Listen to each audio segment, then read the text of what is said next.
5.1 ના પહેલો પ્રશ્ન શું કહે છે? નીચે આપેલી સ્થિતિમાંથી કઈ સ્થિતિમાં સંખ્યાની યાદી સમાંતર શ્રેણી બને અને કેમ તે કહો. પહેલો, ટેક્સીનું ભાડું છે પ્રથમ કિલોમીટર માટે 15 રૂપિયા અને પછીનો વધારાના પ્રત્યેક કિલોમીટર માટે 8 રૂપિયા. બહુ સિમ્પલ પ્રશ્ન છે. એમાં પહેલા તમે કોન્સેપ્ટ સમજવાનો ટ્રાય કરો તો સમજાશે તમને.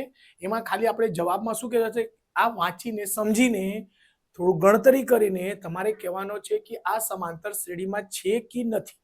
તો સમાંતર શ્રેણી માટે હોવા માટે શું હોવું જોઈએ? તો બેટા હંમેશા ડી સામાન્ય તફાવત જે છે કોમન હોવા જોઈએ, સરખું હોવા જોઈએ. ચલો એને જોડું કરીએ. જેમ કે આપણે સપોઝ તમે સુરતથી કશે જાઓ છો, કોઈ એક એરિયાથી બીજા એરિયામાં જાઓ છો, તો શું કે છે કે ટેક્સી વાળો કહી દીધું પ્રથમ કિલોમીટર માટે 15 રૂપિયા. પ્રથમ કિલોમીટર એટલે જો 5.1 ના ક્વેશ્ચન નંબર 1 પહેલો, બરાબર? એવું હોય તો પહેલો કરી દો. એમાં પ્રથમ કિલોમીટર માટે બેટા આ સમાંતર શ્રેણીમાં પ્રથમ કિલોમીટર માટે એટલે પ્રથમ શબ્દ માટે એ વાપરવામાં આવે છે, કાં તો એને A1 કહી શકશો. એ છે રૂપિયા 15. ઓકે. પછી કહે છે પછીના પ્રત્યેક વધારા કિલોમીટરના 8 રૂપિયા લેશે. એટલે પહેલા 1 કિલોમીટર જશો તો 15 રૂપિયા, પછી 1 કિલોમીટર બીજા કિલોમીટર જશો કેટલા આપો? ખાલી આપશો 8 રૂપિયા. પછી ફરીથી આગળ જશો તો 8 રૂપિયા, ફરીથી આગળ જશો તો 1 કિલોમીટરના એટલે 1 કિલોમીટરના કેટલા છે? 8 રૂપિયા. પણ બરાબર. તો ચલો અહીં છે બેટા લખીશું 15 રૂપિયા. પછી 15 માં કેટલું એડ થશે બેટા? 15 માં 8 એડ થશે. ઓકે. પછી 15 ને 8 કેટલા થશે બેટા? 23. રાઈટ? એવું કરી દો. પ્રથમ ફર્સ્ટ કિલોમીટર માટે કેટલું થશે બેટા? 15. સેકન્ડ કિલોમીટર માટે બીજો કિલોમીટર જાઓ તો 15 વત્તા 8 બરાબર 8 ને 5 23. ઓકે. અને પછી એવી રીતે ત્રીજા કિલોમીટર માટે જશો તો કેટલું થશે? 23 વત્તા 8, 23 ને 8 ને 3 31. પછી એવી રીતે ચોથા કિલોમીટર માટે જશો તો શું થશે? 31 વત્તા 8 39. તો જોશો કે દરેકમાં વધતું છે કેટલું? સામાન્ય તફાવત જે છે સરખી રીતે વધે છે. આમાં બી 8 વધ્યું, આમાં બી 8 વધે, 8 વધે, 8 વધે. એટલે તે જે તમારે સમાંતર શ્રેણી મળશે તે 15, 23, 31, 39 આવી રીતે મળશે. તો આ એપી સમાંતર શ્રેણી છે કે નહીં? તો 100% સમાંતર શ્રેણીમાં છે, કેમ કે સાર્વ આંતર જે છે તે સરખું છે. બધા માટે અંતર કેવું છે બેટા? સરખો છે. એટલે શું કહી શકાય કે આ સમાંતર શ્રેણી બનશે. એને સિલેક્ટ કરી થોડુંક ઉપર લઈ લઉં છું બેટા.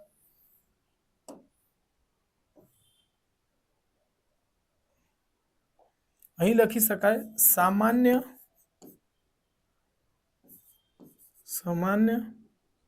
તફાવત સરખું છે,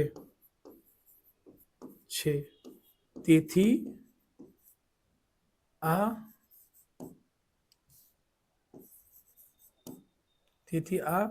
સમાંતર શ્રેણી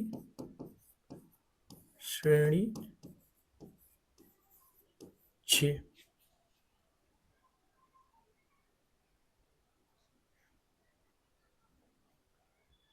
બરાબર. અહીં સામાન્ય તફાવત છે. સામાન્ય તફાવત કેવું છે? સરખું છે. એટલે તેથી તે આ સમાંતર શ્રેણી છે.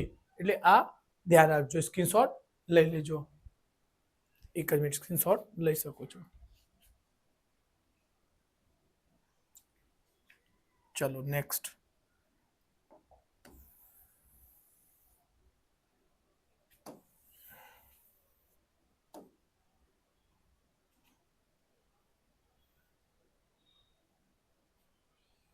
ક્વેશ્ચન બીજો છે બેટા.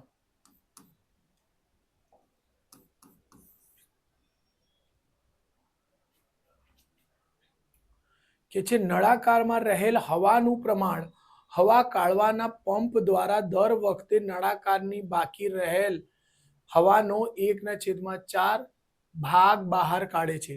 1/4 એટલે ચોથો ભાગ. ચલો એને તો આ સમાંતર શ્રેણીમાં છે કે નહીં? તો જો બેટા આમાં હંમેશા ધ્યાન રાખજો, ક્વેશ્ચન વાંચીને જ આમાં કે છે દર કિલોમીટર વધારે થાય છે, 8 કિલોમીટર વધશે તો આ એપી બનવાની શક્યતા છે. અહીં કે છે નળાકારમાં બહાર કાઢવામાં આવે તો હંમેશા 1/4 ભાગ, કોઈનો ચોથા ભાગ કરશો ને હંમેશા એ કોઈ દિવસ એપીમાં બનશે જ નહીં. પહેલી વસ્તુ હું દાખલા ગણાવું છું પણ સમજજો, જો એવું કઈ પ્રશ્ન કહેતો હોય કે 1/4 ભાગ ઘટે છે, બરાબર, 1/4 ભાગ એટલે હંમેશા અલગ આવે. સરખો ભાગ સરવાળો થાય કે સરખો ભાગ બાદબાકી થાય તો જ એપી બનશે. ચલો તો એના ઉદાહરણ એને સમજવા માટે કે એક કોઈ બલૂન હોય કે કોઈ પણ વસ્તુ છે કે ગેસ સિલિન્ડર છે કે ગમે તે હોય, એમાંથી 1/4 ભાગ 1/4 એટલે 1/4 ભાગ ઓછો થાય છે. એટલે એને ઉદાહરણ માટે આપણે લઈશું સમજવા માટે 64 વોલ્યુમ ઘન, એના ચોથો ભાગ એટલે 1/4. ઓકે, 4 વડે ભાગો, 4 એકુ 4, 2 ને 4, 4 ચૌક 16, કેટલા? 4 ચૌક 4 છંગ 24, સોરી એક જ મિનિટ, 4 એકુ 4 એવી કરજો, 64/4, 4 એકુ 4, 2 ને 4 24, 4 છંગ 24. ઓકે, એટલે કુલ કેટલું છે બેટા? 64. ધારો કે કુલ એમ લખજો, ધારો કે કુલ ઘન, કુલ હવા કેટલી છે બેટા? કુલ હવા છે 64 કિલો, 64 ઘન. ઓકે, ઘન આવશે એટલે સેમી હશે તો સેમીનો ક્યુબ આવશે બેટા. તો બેટા 64 હતું તો એમાંથી 16 બાદ એક ચોથો ભાગ કરશો એટલે કેટલું નીકળશે? 16. એટલે 64 - 16 એટલે આવશે 48. ઓકે, હમણાં ફરી કેટલા બચ્યા? 48. એટલે 64 માંથી કેટલું બચ્યું બેટા? 48. એટલે અહીં લખી શકો પછી 48, કાં તો અહીંયા નવું એપી નહીં એટલે લખશો 64 છે અને પછી કેટલા થયા? 48. ઓકે, પછી 48 નો કેટલો નીકળશે? ફરીથી કેટલો ભાગ નીકળશે? 1/4 ભાગ. જો તો શું કીધું? 48 એકુ 48 ને છેદમાં 4, 4 એકુ 4, 4 દુ 8. હમણાં કેટલા નીકળશે? 16 નીકળશે. તો જો બેટા ફરીથી અહીંયા કરશો એટલે અહીં 48 માઇનસ 12 કેટલું થશે? 8 માંથી 2 જશે 6, 3 કેટલું આવી ગયું? 36. હમણાં 36 નો બી કરશો, 36 નો 1/4 ભાગ કરશો તો 36/4, 4 9 36. તો જો બેટા અહીં તમારે થશે 36 માંથી 9 જશે તો કેટલું આવશે? 27. બરાબર. તો જો બેટા હમણાં તમે જ જોઈ લો, એક વખત 16 ઓછા થયા, બીજી વખત 16 માંથી કેટલા ઓછા થયા બેટા? 12 ઓછા થયા, પછી 9 ઓછા થયા. આજ સરખું ઓછું નહીં થતું એટલે જે આવશે એમાં સામાન્ય તફાવત સરખું આવશે નહીં. એટલે તમારે ખાલી ઓબ્ઝર્વેશન, તમારે ખાલી અવલોકન કરીને કહેવાનો છે કે એમાં લખી દેજો. જો એને હું થોડુંક સિલેક્ટ કરીને ઉપર લઈ લઉં છું.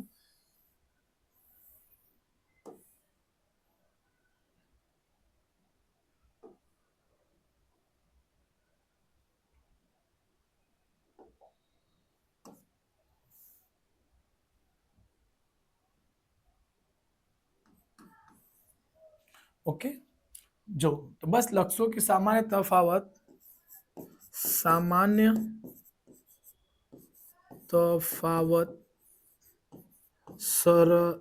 સરખું નથી, તેથી સમાંતર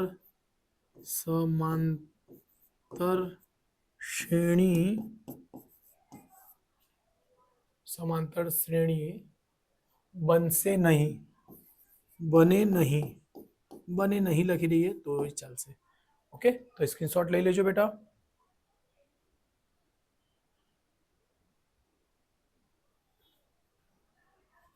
ઓકે, ચલો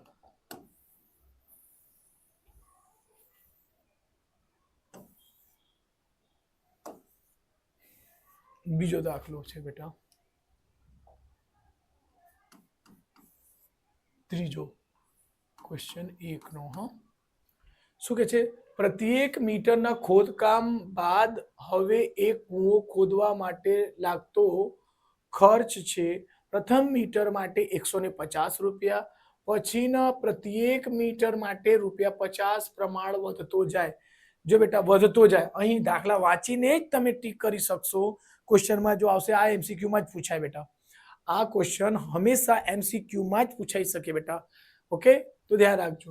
ભાગ્ય જ કદાચ એ 2 માર્ક્સમાં પૂછી શકે, અને જો પૂછે તો તમારે ગણવાના પડશે, બરાબર. પણ 90% જે છે એક બેટા ચાન્સીસ છે કે આ એમસીક્યુ જેવા પ્રશ્નો છે, ખરા ખોટા જેવા પ્રશ્નો પૂછી શકાય, બરાબર. કે આવું આપી દે ને કહેશે કે આ સમાંતર શ્રેણીમાં છે કે નહીં, એટલે ખાસ ધ્યાન રાખજો. તો જો બેટા આ કેમ કે છે, પ્રથમ મીટરના કેટલા છે 150, અને પછીના પ્રત્યેક મીટર માટે ₹50 વધતો જાય, એટલે 50 વધશે એટલે સમાંતર શ્રેણીમાં આવશે ને આવશે ને આવશે જ. ચલો અહીં લખીશું પ્રથમ મીટર માટે, પ્રથમ મીટર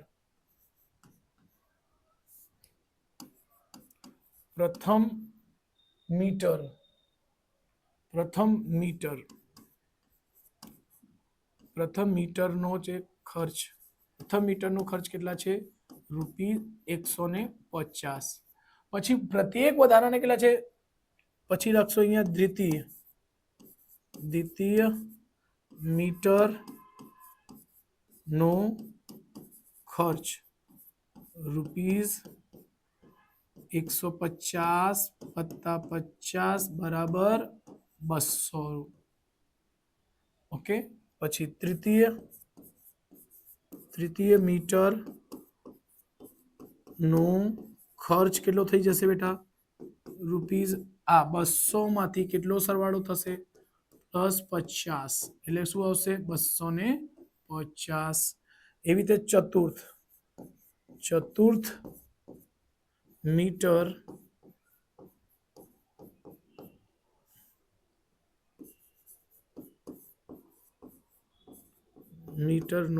ખર્ચ ₹250 +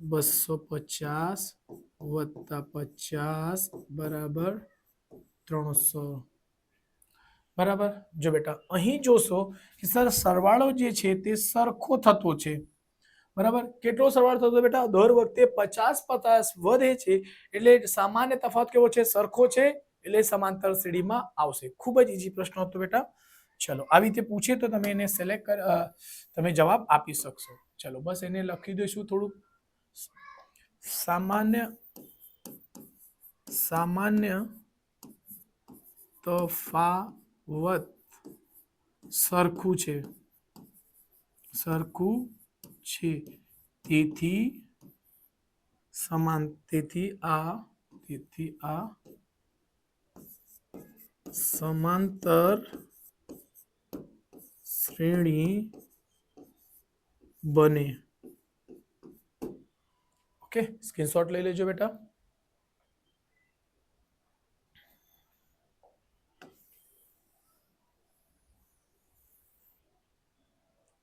ચલો ચોથો ને છેલ્લો દાખલો. આમાં એક જ પ્રશ્ન લીધા છે બેટા. ઓકે, 8% વાર્ષિક ચક્રવૃદ્ધિ વ્યાજના દરથી શરૂઆતની રકમ ₹1000 મૂકેલ હોય. ચક્રવૃદ્ધિ વ્યાજ તમને ખબર હશે, 8મામાં અત્યારે બી તમને થોડા ઘણા દાખલા ચક્રવૃદ્ધિ વ્યાજના અને સાધારણ વ્યાજના મળી જશે, કાં તો તમે ભણીને આવ્યા છો. ચક્રવૃદ્ધિ વ્યાજ, સાધારણ વ્યાજ, બે રીતના વ્યાજ હોય છે બેટા. માર્કેટમાં જાઓ છો તો ઘણા લોકો કયા પર વ્યાજ આપે છે? તો હંમેશા ચક્રવૃદ્ધિ વ્યાજ પર જ વ્યાજ આપે છે બેટા.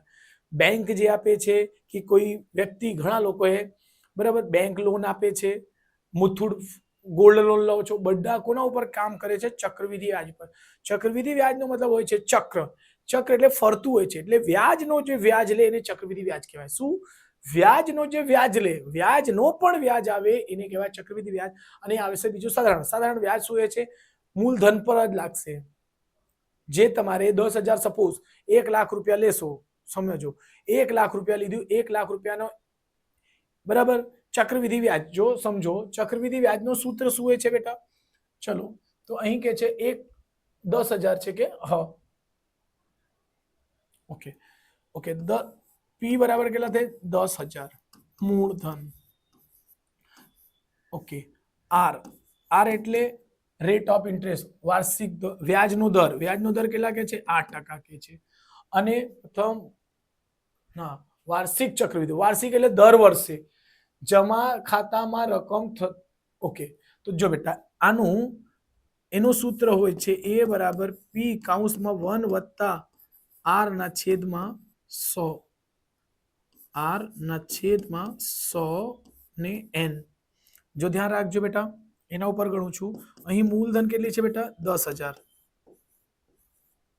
1 વત્તા ટકાનો વ્યાજ કેટલો છે બેટા? 8 ને છેદમાં 1. આ 1 થશે બેટા. બીજા વર્ષ માટે બીજો વર્ષ માટે થશે બેટા 10,000. 1 વત્તા 8 ને છેદમાં 1,000 ને આવશે અહીંયા 2. આનો જો ચક્રવૃદ્ધિ વ્યાજ આવશે તે અલગ આવશે બેટા.